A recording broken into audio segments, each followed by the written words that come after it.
O calendário marca quinta-feira, 5 de março de 2026. E, para quem acompanha a velocidade absurda em que as coisas estão acontecendo, a sensação é que... Que vivemos uma década inteira numa semana. Exatamente. Uma década em apenas alguns dias. Hoje, a pauta da nossa análise profunda é dissecar um relatório recente. Uma montanha de dados macroeconômicos e de análise técnica que, acabou de aterrissar nas nossas mesas. O objetivo aqui é compreender um dos momentos mais complexos e voláteis da década nos mercados financeiros. Tem muito ruído lá fora, então a ideia é focar no que realmente dita as regras do jogo. Esse é o ponto de partida ideal. Em momentos de extrema volatilidade, a emoção é a maior inimiga de quem tenta proteger o próprio capital. O tom da nossa conversa hoje precisa ser frio, puramente analítico. O mercado global, de forma quase unânime, apertou aquele grande botão vermelho de preservação de capital. E a nossa missão é entender o porquê e como isso afeta desde o preço do frete até a curva de juros. Vamos desempacotar tudo isso. E para dar um mapa claro para quem está ouvindo, nós vamos destrinchar essa tempestade perfeita em 3 pilares, tá? Vamos começar pelo choque cinético colossal no Oriente Médio e o que isso significa para a energia do planeta.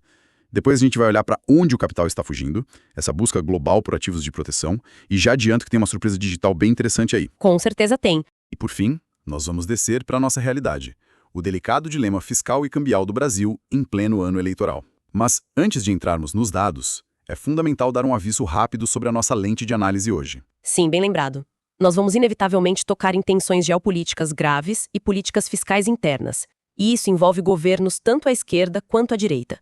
Mas a nossa bússola é estritamente técnica. Não estamos aqui para debater o mérito moral de ações estatais, nem endossar campanhas militares, muito menos julgar ideologias. Perfeito. O mercado é um mecanismo implacável que apenas reprecifica o risco com base em dados. E é essa matemática fria que vamos ler hoje. Exato. Focada apenas nos números do relatório e na preservação de capital. Recado dado. Então, vamos direto ao olho do furacão, a Operação Epic Fury. Esta é a nomenclatura dessa atual campanha liderada por Estados Unidos e Israel, lá em território iraniano. O grande gatilho geopolítico, o detalhe crucial do relatório que virou o tabuleiro de cabeça para baixo, foi a neutralização do líder supremo Ali Khamenei. A resposta imediata a isso foi o fechamento efetivo do Estreito de Hormuz. Que é um gargalo global assustador. Sim.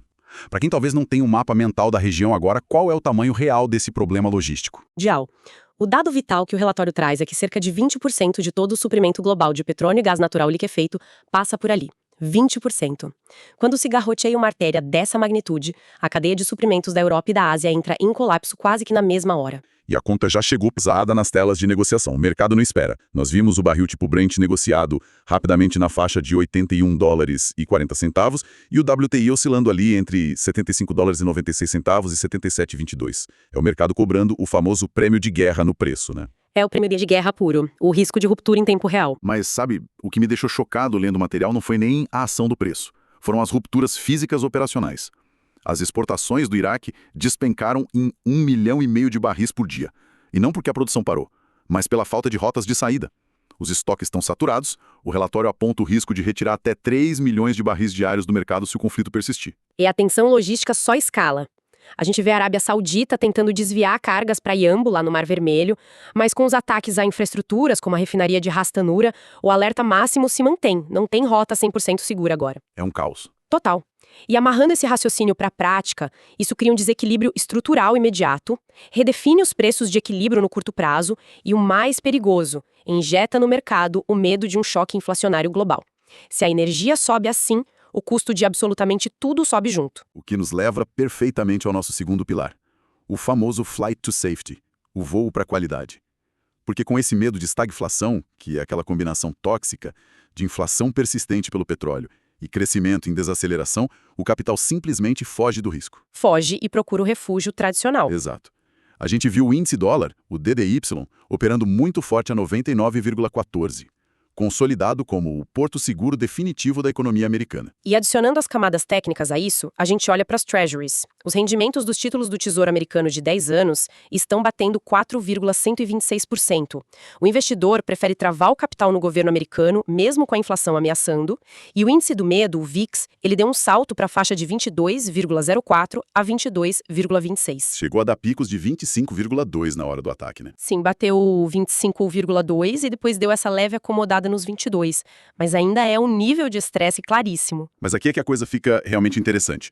O comportamento do Bitcoin como hedge geopolítico, o ouro digital. Essa foi a grande surpresa do relatório. Sim. Historicamente, o Bitcoin é visto como um ativo de risco extremo, muito correlacionado com empresas de tecnologia. Mas no meio desse ataque inicial, ele caiu para 63 mil dólares, deu um susto.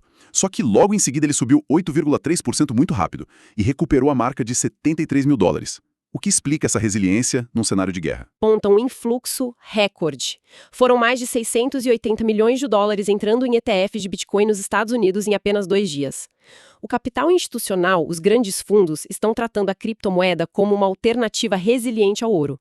É um ativo de proteção em tempos de estresse sistêmico global. O que é uma virada de chave gigantesca. Enorme. E não é só especulação. Isso está sendo apoiado por novas diretrizes da SEC que foram enviadas à Casa Branca.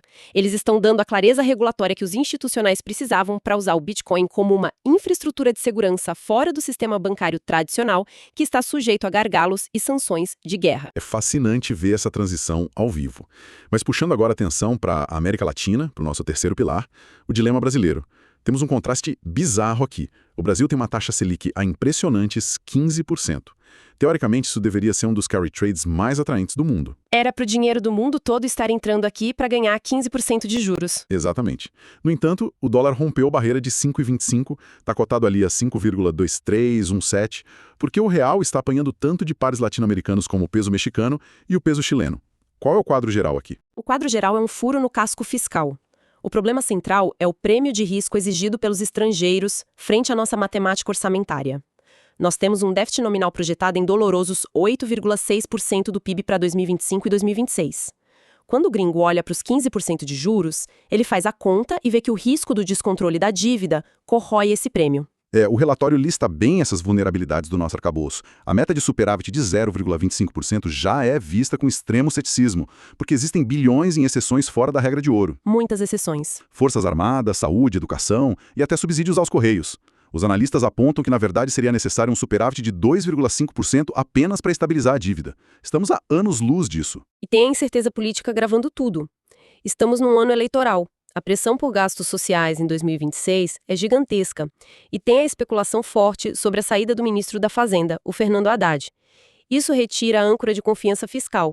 Sem essa âncora, não tem carry trade que segure o dólar, mesmo com juros estratosféricos de 15%. É um paradoxo que faz todo sentido quando a gente olha os fundamentos. Então vamos direto ao gráfico. Vamos abrir o nosso mapa de guerra técnico. Vamos lá. Em um tom de sala de operações mesmo. Para quem busca entender os níveis críticos de atuação no mercado de futuros brasileiro de hoje, vamos começar pelo dólar futuro. O contrato WDOJ26. Como ele está se comportando? Ele montou uma estrutura explosiva, de alta impulsionada justamente por essa crise em Hormuz. Ele bateu num pico de 5,38. Agora ele consolida um pouco acima da média móvel de 50 períodos, que está ali em 5,245. Certo. E quais são os níveis vitais que quem opera precisa ficar de olho? Os suportes vitais são 5,245 e os 5,206. Já as resistências, os tetos imediatos, estão em 5,281 e 5,316. E o ponto de invalidação dessa tese de alta? Se perder o 5,206 de forma sustentada com o fluxo de venda, anula a tese de alta do dia. A recomendação clara do relatório é operar comprado nos suportes, mas com stops muito curtos. Stop curto é regra de sobrevivência hoje. E o mini índice, o INJ26. Como contraponto, a nossa bolsa sofreu um gap de baixa severo. Muito severo. Achou um suporte na região de 182.800 pontos, mas rapidamente bateu num teto, numa resistência forte, que é a própria média de 50, lá em 189.494 pontos. Qual é a dinâmica das gigantes da bolsa nisso? Explicar o índice hoje é explicar o cabo de guerra entre Petrobras e Vale. Romper a barreira dos 190 mil pontos vai ser dificílimo sem uma notícia macro positiva forte. A Petrobras, Sapet 4, até poderia ajudar a segurar o índice devido à alta forte do petróleo lá fora. Mas tem o risco político. Exatamente. O risco de intervenção nos preços internos da gasolina para conter a inflação em pleno ano eleitoral, isso trava o papel. Já a Vale 3, sofre com a incerteza constante da demanda chinesa e com os prejuízos recentes nos balanços. Ela atua como uma âncora puxando o índice para baixo. E qual seria o ponto de invalidação que reverteria essa tendência de baixa no índice? O mercado precisaria romper os 191.645 pontos com muito volume financeiro. Romper isso para cima invalida a tendência de baixa imediata. Perfeito. Uma análise cirúrgica do cenário. Para fazer uma síntese final de tudo que vimos hoje, estamos diante de uma tempestade perfeita. Uma espera tensa global, com o mercado inteiro em modo de preservação de capital. Enquanto houver tanques no Golfo Pérsico e o déficit nominal do Brasil rondar a casa dos 8,6%, a tendência de fundo é muito clara. Dólar forte no mundo e o Ibovespa sob enorme pressão aqui dentro. É a leitura mais cristalina possível. A relevância prática para quem acompanha o mercado é entender que as lógicas clássicas de risco estão sendo totalmente reescritas. Proteger o patrimônio hoje exige acompanhar de perto com a mesma intensidade o noticiário militar em Teherã, as curvas do Tesouro em Washington e as decisões orçamentárias em Brasília. Tudo está conectado numa velocidade assustadora. Com certeza. E para encerrar, eu quero deixar um pensamento provocativo para quem nos acompanha.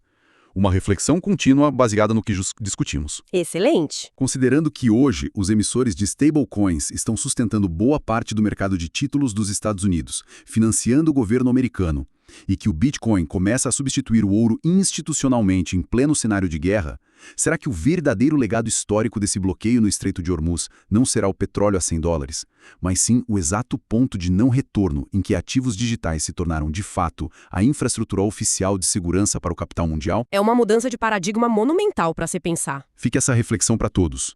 Um mergulho profundo nos dados que reescrevem a nossa economia. Um grande abraço a quem esteve conosco e até a nossa próxima análise profunda.